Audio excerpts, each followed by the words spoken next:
Da ni wedi dechrau taith ni ar y tren. Da ni'n gwneud rhywbeth ar enw teithio ar y deg, slow travel.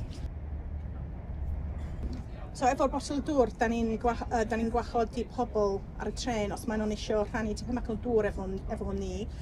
Mae o'n fel prop, so mae o'n kind of just i dechrau sgwrs. A hefyd efo'r dowsing rods hefyd, mae'n kind of fel prop.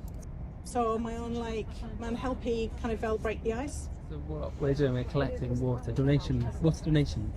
I'd love to be the first. Yeah, that's like a special privilege, isn't it?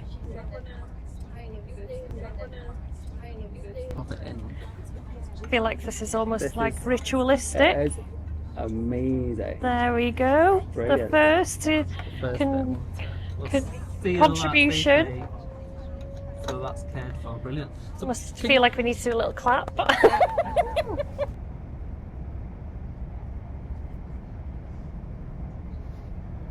Dwi wedi cael sgwrs efo dau teulu efo plant. Mae gyda nhw diddordeb efo'r dowsing rods. Mae'n tro cyntaf mae o'n diweld nhw. Dwi'n trio ffindio ffordd well i egluro beth da ni'n wneud.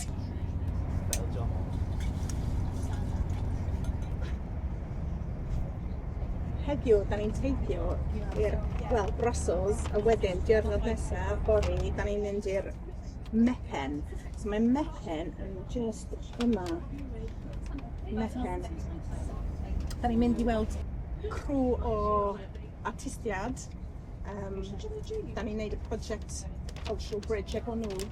A dwi'n really edrych ymlaen i weld nhw. y cwestiwn mawr ydy, sgyn ti ddiddordeb mewn rhannu chydig bach o dŵr ti?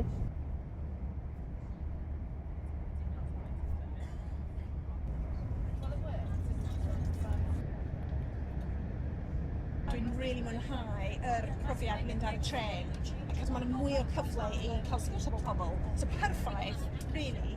Yeah, rhan o profiad ydy esau. Mae'n okay os da ni'n tipyn bach yn hwyr, neu just dal tren wahanol. Mae'n just kind of, okay, dyna ni. Dwi'n teimlo lot mwy relaxed. Yeah, I wonder whether you'd be willing to share some of the water you're carrying. Yeah, no, I would like. That's a very unusual request, but yes, up for that. Oh! Let's see if we can get it. Oh. Da ni wedi bod yn siarad amb bobl rili difyr. Mae bobl yn rhannu am perthynas nhw efo dŵr, be mae dŵr yn olygu nhw, be maen nhw'n boeni am ar dŵr ar gyfer y dyfodol. Da ni'n mynd â dŵr, da ni wedi gasglu i rhostir mawr yn yr Almaen i ailddyfrio y rhostir yna.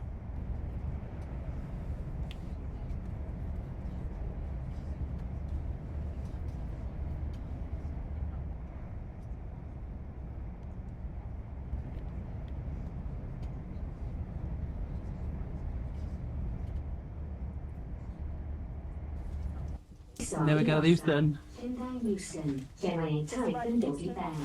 Llundain, dyma ni. Gwlad rhif 2. Gwlad rhif 2 yn union. Yes.